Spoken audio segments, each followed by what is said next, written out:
Hello friends and welcome to the sixth session of partnership. आज का हमारा topic है guarantee of profit to a partner. Last session में हमने discuss किया था इंटरेस्ट ऑन ड्राइंग्स। चलिए फ्रेंड्स, सबसे पहले इंटरेस्ट ऑन ड्राइंग्स पर एक क्वेश्चन की प्रैक्टिस कर लेते हैं। Raman and Suman are partners sharing profits in the ratio of 3:2 with capitals of ₹80,000 and ₹60,000 respectively. They withdrew from the firm following amounts for their personal use. ये table है जिसमें रमन और सुमन ने जो पर्सनल यूज के लिए ड्राइंग्स किया उसकी डिटेल है।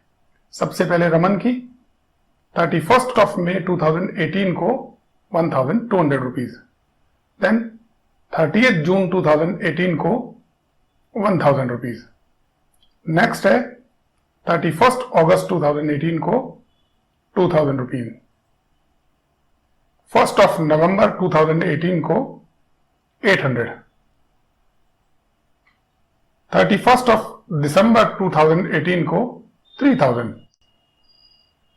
31 January 2019 को 600 और 1 March को 1,400।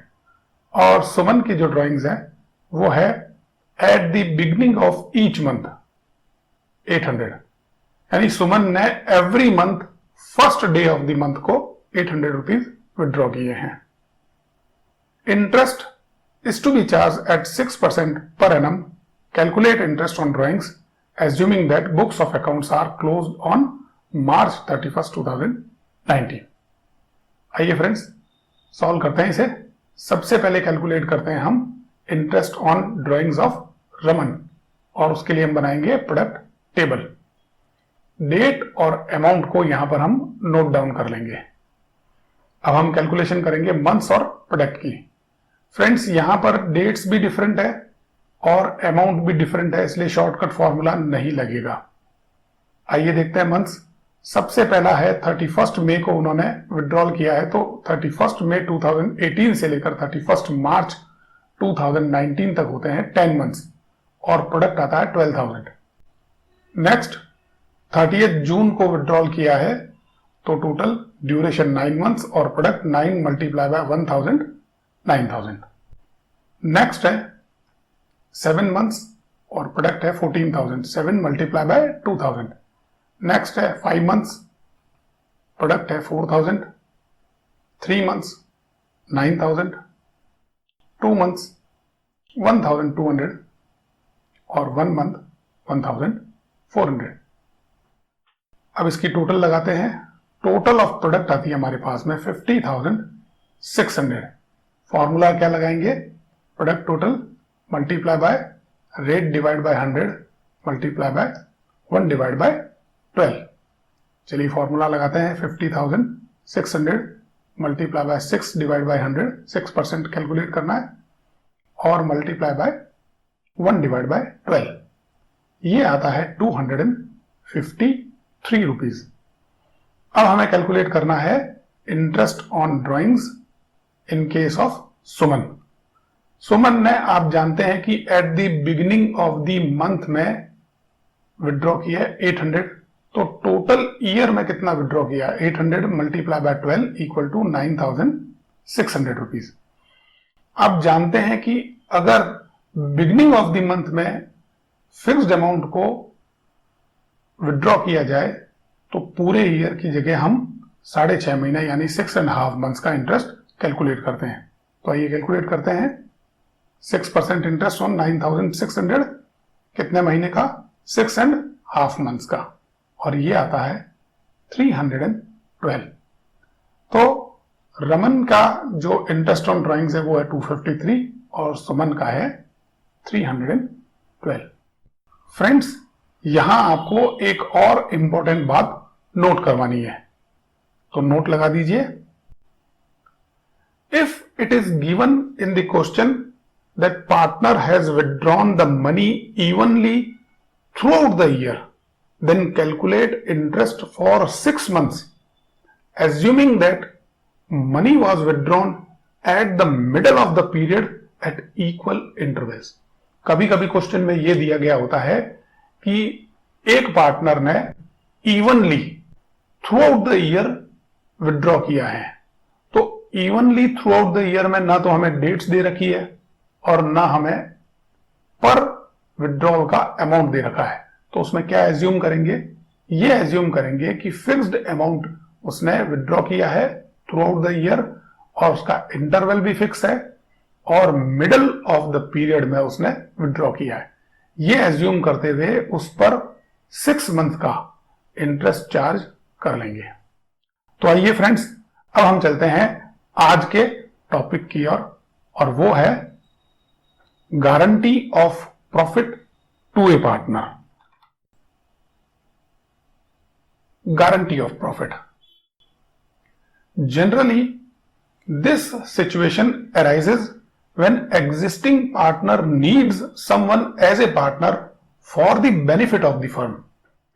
जब existing partner ये सोचते हैं कि अगर एक व्यक्ति को हम अपना पार्टनर बना लें तो हमें फायदा होगा, उसी केस में वो उसको गारंटी देने को तैयार होते हैं।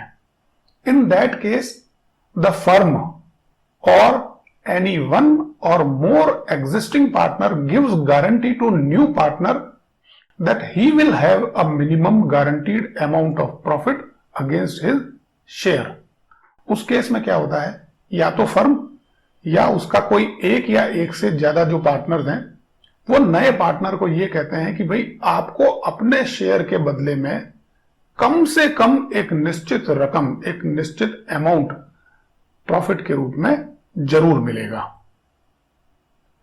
When the partner to whom guarantee is given have equal or more than guaranteed profit as his share, guarantee clause is not effective. जो नया पार्टनर है, सपोज उसको ये कहा कि आपको साल के 1 लाख रुपए जरूर मिलेंगे और उसका शेयर कैलकुलेट होता है 1 लाख या उससे ज्यादा, तो उस केस में गारंटी क्लॉज की जरूरत ही नहीं है क्योंकि उसको ऑलरेडी उतना प्रॉफिट मिल चुका है। But if his share as per the PSR is less than the guaranteed amount, लेकिन अगर उसका शेयर 1 लाख से कम आता है, देन शॉर्ट कमिंग और deficiency of profit is adjusted as per guarantee clause. तो जो उसको जो नुकसान हुआ है उसकी भरपाई दूसरे लोग करेंगे। किस तरह से, जैसा कि गारंटी क्लॉज में लिखा गया है।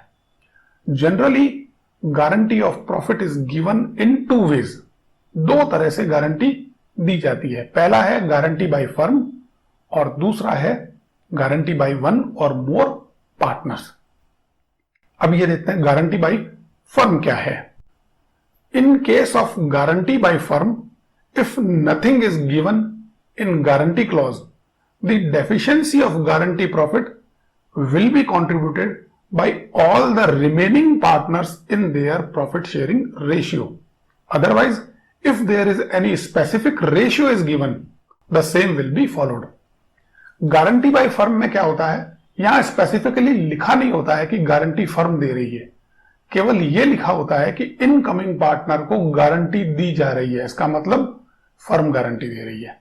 और फर्म का गारंटी देने का मतलब क्या है कि उस नए पार्टनर को छोड़कर पुराने जितने भी पार्टनर हैं वो सभी मिलकर गारंटी दे रहे हैं। क्योंकि फर्म क्या है, फर्म जो पार्टनर्स मिलकर एक एंटिटी बनाते हैं उसे फर्म कहते हैं।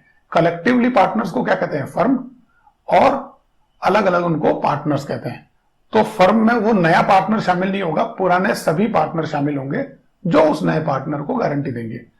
अगर कुछ भी नहीं लिखा गया है तो पुराने पार्टनर का जो भी प्रॉफिट शेयरिंग रेशियो है उसमें उसकी डेफिशिएंसी को शेयर कर लिया जाएगा। और अगर कोई स्पेसिफिक रेशियो दिया गया है, जैसे बाकी सारे पार्टनर्स बराबर बांटेंगे, तो उनमें बराबर बांट दी जाएगी। अब हम देखते हैं guarantee by 1 or more partners. In case where guarantee is given by 1 or more out of the remaining partners, then the deficiency of guarantee profit will be contributed by the partners who gave the guarantee in the ratio given in the guarantee clause.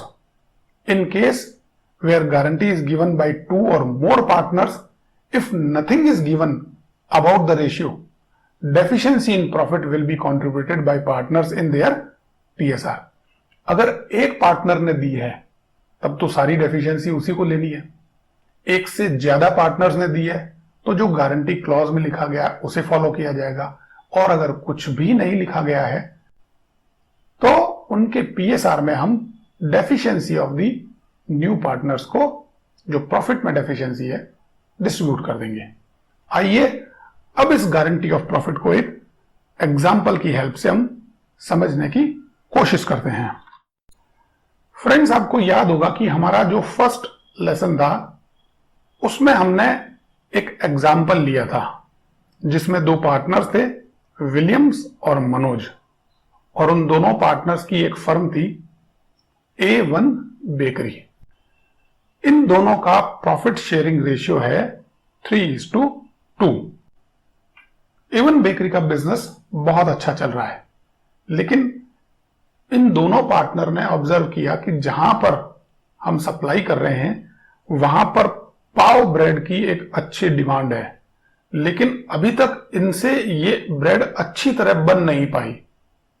तो इसलिए वो ये चाहते हैं कि उनका एक friend Rustam, जो किसी बेकरी पर काम करता है, वो उनके पास में एज ए 1/6 शेयर जो है इन प्रॉफिट वो ज्वाइन कर ले उनको। तो इस तरह से इनका जो नया शेयर होगा वो होगा 3:2:1। रुस्तम को वो बुलाकर उनसे बात करते हैं कि भाई हमारा ये प्रपोजल है, तुम जहां काम करते हो वहां से छोड़कर हमारे पास में आ जाओ। रुस्तम का ये कहना है कि मुझे वहां 6,500 रुपए सैलरी मिलती है पर मंथ की, 78,000 मुझे ईयरली मिलते हैं, और मैं वहां खुश हूं। यहां आऊंगा पता नहीं क्या होगा क्या नहीं होगा। तो इस पर वो दोनों कहते हैं कि हम तुम्हें गारंटी देंगे। क्या गारंटी देंगे? कि तुम्हारा जो शेयर है उसमें मिनिमम तुमको 60,000 तो प्रॉफिट होगा ही होगा, तो 5,000 तो तुमको मिनिमम मिलेंगे ही मिलेंगे। अब सोचो, तुम वहां काम कर रहे हो, यहां तुम मालिक बनोगे, पार्टनर बनोगे, काम की लिबर्टी रहेगी, और जितनी बढ़िया क्वालिटी बनाओगे, जितनी अच्छी सेल होगी, तुम्हारा प्रॉफिट भी बढ़ेगा। इस शर्त पर रुस्तम उनको ज्वाइन करने को तैयार हो जाता है। आइए अब देखते हैं जो ईयर एंड होता है उसमें प्रॉफिट कितना है। प्रॉफिट पता चला कि ड्यूरिंग द ईयर इन्होंने 3 लाख रुपीज अर्न किया है। अब प्रॉफिट बांटने की बारी आती है, तो हम प्रॉफिट को बांटते हैं। 3 लाख रुपीज पर सबसे पहले हम कैलकुलेट करते हैं विलियम्स का शेयर 3 लाख मल्टीप्लाई बाय 3/6, और उसका शेयर है 1,50,000। मनोज का शेयर है 3 लाख मल्टीप्लाई बाय 2/6, और वो है 1 लाख रुपीज। और जो रुस्तम है उसका शेयर आता है 3 लाख मल्टीप्लाई बाय 1/6 और 50,000 रुपीज। अब रुस्तम कहता है मुझे 50 नहीं 60,000 रुपए पूरे चाहिए। तो चलिए उसके प्रॉफिट में जो डेफिशिएंसी आई है उसको वो पूरा करने के लिए उसके प्रॉफिट में 10,000 और जोड़ देते हैं। अब जो शेयर ऑफ प्रॉफिट में रुस्तम का शेयर कितना हो गया? 60,000। लेकिन ये 10,000 जब रुस्तम को देंगे तो ये माइनस किस में से होगा? गारंटी तो फर्म ने दी है, A1 बेकरी ने, क्योंकि उन दोनों ने मिलकर कहा था, दोनों मिलकर क्या थे? फर्म थी। यहां पर पार्टनर्स का कोई रेशियो भी नहीं दिया गया है जिसमें कि डेफिशिएंसी को डिस्ट्रीब्यूट किया जाएगा। तो इस केस में विलियम्स और मनोज का जो ओल्ड प्रॉफिट शेयरिंग रेशियो है 3:2, जो कि नया प्रॉफिट शेयरिंग रेशियो में भी उनका पार्ट 3:2 ही है, उसी में इस डेफिशिएंसी को डिस्ट्रीब्यूट किया जाएगा।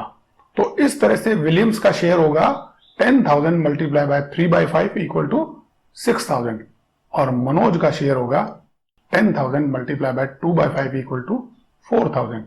तो विलियम के प्रॉफिट में से 6,000 और मनोज के प्रॉफिट में से 4,000 माइनस किए जाएंगे और रुस्तम को दे दिए जाएंगे। इस तरह से इनका शेयर क्या हो जाएगा? रुस्तम का 60,000, विलियम्स का 1,44,000 और मनोज का 96,000। तो पहली सिचुएशन यह है कि फर्म ने गारंटी दी है, लेकिन इसमें कुछ भी नहीं कहा गया है कि जो डेफिशिएंसी है वो किस रेशियो में डिस्ट्रीब्यूट होगी। चलिए एक सिचुएशन हम देखते हैं कि गारंटी क्लॉज में ये लिखा गया है कि मनोज और विलियम्स जो एग्जिस्टिंग पार्टनर्स हैं वो दोनों उस डेफिशिएंसी को इक्वल शेयर करेंगे, यानी बराबर बांटेंगे। ठीक है, तो इस केस में रुस्तम को तो 10,000 रुपीज उसका गारंटी प्रॉफिट एडिशनल से मिल जाएगा। अब विलियम्स की जो डेफिशिएंसी है वो 6,000 नहीं होगी, कितनी होगी? 5,000, और मनोज की भी 5,000। तो इस केस में उनका जो शेयर है वो भी चेंज हो जाएगा।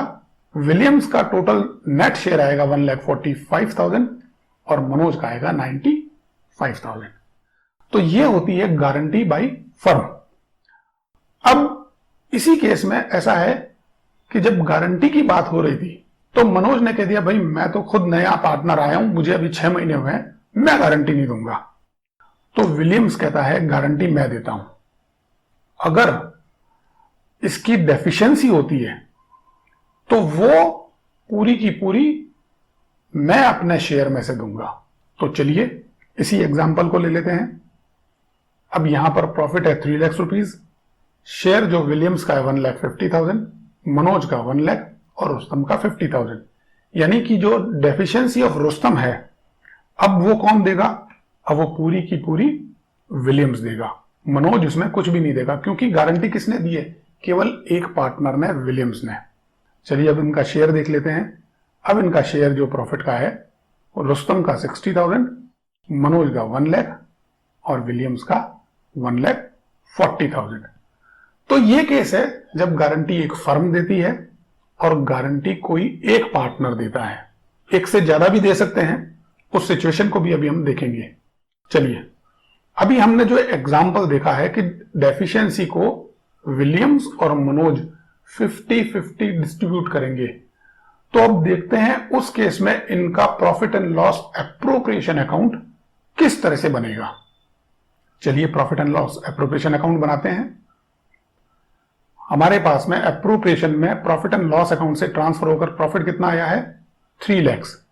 टोटल प्रॉफिट यही है, उसी को डिस्ट्रीब्यूट करना है। तो नेट प्रॉफिट ट्रांसफर टू किसमें होगा? Williams, Manoj and Rustam.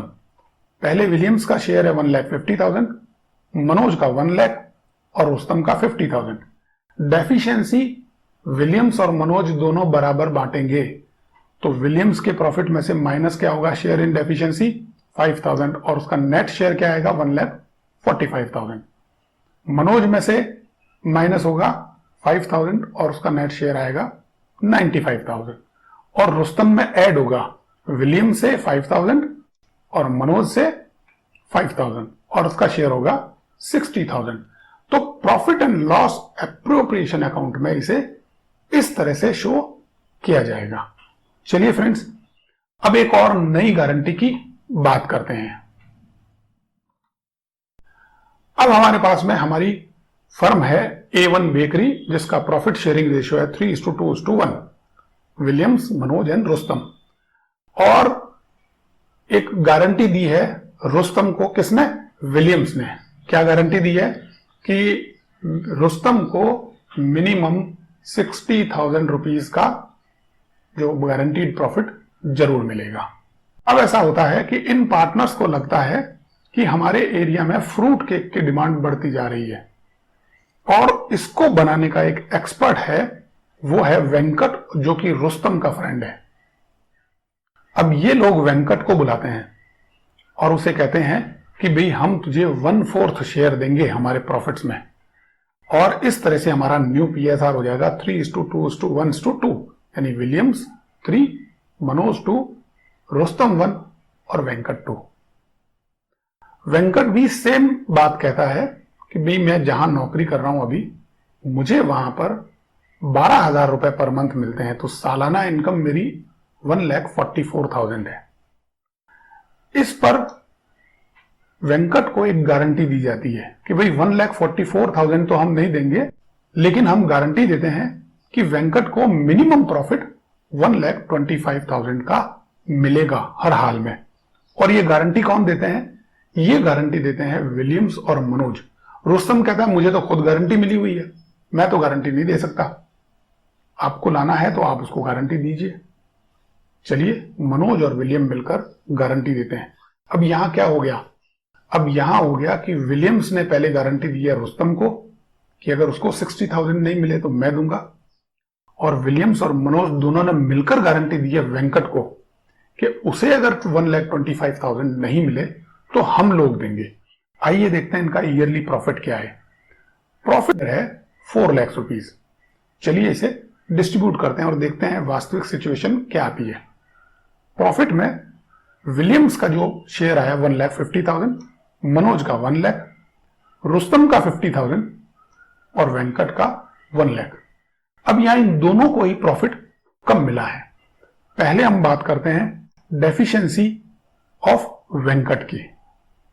वेंकट को कितने की डेफिशिएंसी है? 25,000 की। कौन पूरा करेंगे? विलियम्स और मनोज।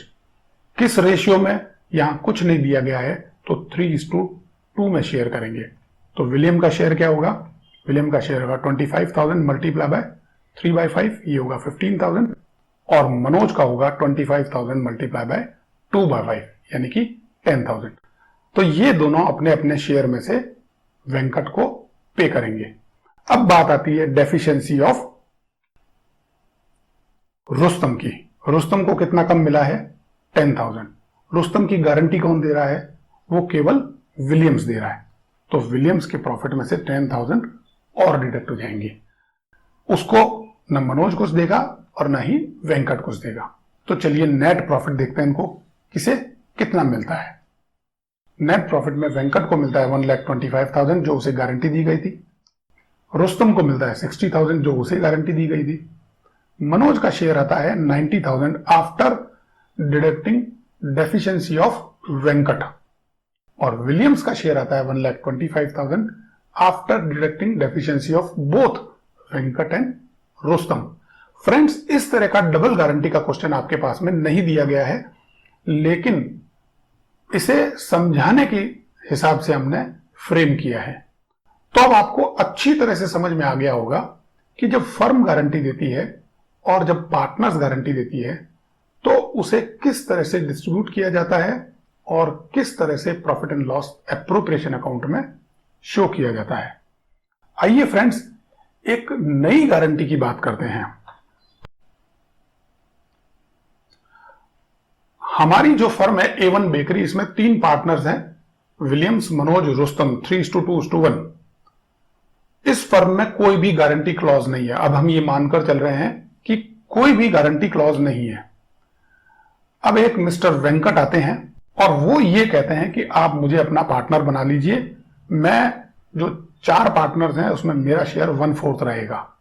तो इस तरह से हमारा न्यू PSR हो जाएगा 3:2:1:2, विलियम्स, मनोज, रुस्तम एंड वेंकट। और गारंटी की भी बात होती है, लेकिन यह गारंटी जरा डिफरेंट है। गारंटी क्या है कि फर्म को मिनिमम 5 लाख रुपए का प्रॉफिट होगा। फर्म को प्रॉफिट होगा, तो ये गारंटी दे कौन रहा है? ये गारंटी दे रहा है वेंकट। न्यू पार्टनर जो है वो ये कहता है कि आप मुझे पार्टनर लोगे तो मैं आपकी फर्म का जो प्रॉफिट है, जो अभी 3 लाख या 4 लाख के आसपास चल रहा है, मैं उसे 5 लाख कर दूंगा। मुझे कोई शेयर की गारंटी नहीं चाहिए, लेकिन मैं गारंटी देता हूं आपकी फर्म का जो प्रॉफिट है वो 5 लाख हो जाएगा। तो ये एक नई तरह की गारंटी हो गई। ये हो गई guarantee by partner to firm. नया पार्टनर ये कहता है फर्म को इतना प्रॉफिट होगा, और वो पूछते हैं अगर नहीं हुआ तो मैं अपने घर से लेकर आऊंगा। चलिए ये भी देख लेते हैं इस सिचुएशन में प्रॉफिट कितना होता है। तो जब साल भर ये काम करते हैं चारों पार्टनर, साल भर के बाद में प्रॉफिट कैलकुलेट करते हैं, तो प्रॉफिट एंड लॉस अकाउंट में बैलेंस आता है 4,50,000। अब डेफिशिएंसी हो गई 50,000 की। चलिए इसे directly profit and loss appropriation के थ्रू समझते हैं कि इस डेफिशिएंसी को पूरा कैसे किया जाएगा। सबसे पहले हमारे पास में प्रॉफिट आता है P&L अकाउंट से, और वो आता है 4,50,000। लेकिन फर्म को कितने प्रॉफिट की जरूरत है? फर्म को जरूरत है 5 लाख प्रॉफिट की, क्योंकि इसकी गारंटी किसने दी है? वेंकट ने। तो हम वेंकट से कहेंगे कि आप अपने कैपिटल अकाउंट से सबसे पहले हमें 50,000 का प्रॉफिट यहां पर ट्रांसफर कीजिए। अब प्रॉफिट कितना हो गया? अब प्रॉफिट 5 लाख हो गया। पार्टनर्स में अब इसे बांटा जा सकता है। तो net profit transfer to capital account of Williams 5 lakh rupees multiply by 3/8, ये आता है 1,87,500। मनोज का शेयर है 5 लाख मल्टीप्लाई बाय 2/8 और ये आता है 1,25,000। रुस्तम का शेयर है 5 लाख मल्टीप्लाई बाय 1/8 और ये आता है 62,500। और वेंकट का शेयर है 5 लाख मल्टीप्लाई बाय 2/8 और ये आता है 1,25,000। इस तरह से 5 लाख रुपीज को इनमें डिस्ट्रीब्यूट किया जाएगा। तो जब वेंकट का कैपिटल अकाउंट बनाया जाएगा तो उसमें एक डेबिट साइड में एंट्री आएगी profit and loss appropriation account की और वो होगी 50,000, और एक क्रेडिट साइड में एंट्री आएगी share in profit of the firm और वो आएगी 1,25,000 की। तो नेट वेंकट को कितना मिला? वेंकट को 75,000 नेट प्रॉफिट मिल गया है। तो फ्रेंड्स, आप समझ गए होंगे कि नए आने वाले पार्टनर को चाहे तो फर्म गारंटी दे, चाहे वन और मोर एग्जिस्टिंग पार्टनर दे, उसकी कैलकुलेशन किस तरह से होती है। और अगर नया आने वाला पार्टनर फर्म को गारंटी दे तो भी उस केस में प्रॉफिट की कैलकुलेशन किस तरह से होती है। हमारे इस पूरे डिस्कशन में एक छोटा सा टॉपिक और छूट गया था और वो है कैलकुलेशन ऑफ कैपिटल रेशियो। अब आप सोचेंगे कैपिटल रेशियो तो बहुत आसान है, जितनी कैपिटल है उसका रेशियो हम निकाल सकते हैं। नहीं फ्रेंड्स, अगर कैपिटल में पूरे साल में उतार चढ़ाव होते रहो, उतार चढ़ाव का मतलब कभी पार्टनर्स उसमें ऐड करते हैं, कभी उसमें से कैपिटल विड्रॉ करते हैं, तो उस केस में कैपिटल रेशियो किस तरह से कैलकुलेट किया जाएगा ये देखेंगे। Capital ratio, there may be clause in partnership deed that partners will distribute profit in capital ratio. If there is no addition or withdrawal of the capital during the year, the capital ratio is easily find out. But if there is addition or withdrawal in capital by partners during the year, then capital ratio has to be calculated as per effective capital engaged in the business during the year. यानी उस business में effective capital कितनी रही थी उसके ऊपर based capital ratio calculate किया जाएगा। आइए इसके लिए एक एग्जांपल देखते हैं। A and be formed a partnership with A capital contribution of ₹1,70,000 respectively on 1st of January 2017. The profits were to be shared in the capital ratio. Calculate the capital ratio on the basis of following details. A bring additional capital on 31st March ₹10,000 and on 1st September ₹7,500. His withdrawal during the year were on 1st June ₹15,000 and on 30th September ₹5,000. यानी 2 बार उसने capital introduce की और 2 बार उसने withdrawal किया है। इसी तरह से B bring additional capital on 1st of June 9,000 and on 1st of November 15,000. His withdrawal during the year were 31st August ₹7,000 and 1st December ₹5,000. Calculate capital ratio of A and B. अब इस case में यहां पर ऐसा तो नहीं है कि थ्रू आउट द ईयर हमारा 1,70,000 बैलेंस रहा हो। बैलेंस में उतार चढ़ाव है, यानी कभी एडिशनल कैपिटल ऐड हुई है तो कभी विड्रॉल से कैपिटल लेस हुई है। तो आइए देखते हैं इस केस में हम किस तरह से कैपिटल रेशियो कैलकुलेट करेंगे। कैपिटल एम्प्लॉयड बाय ए ने जो कैपिटल लगाई है वो कितनी लगाई है, इसे कैलकुलेट करने के लिए हम अपने प्रोडक्ट मेथड पर जाएंगे।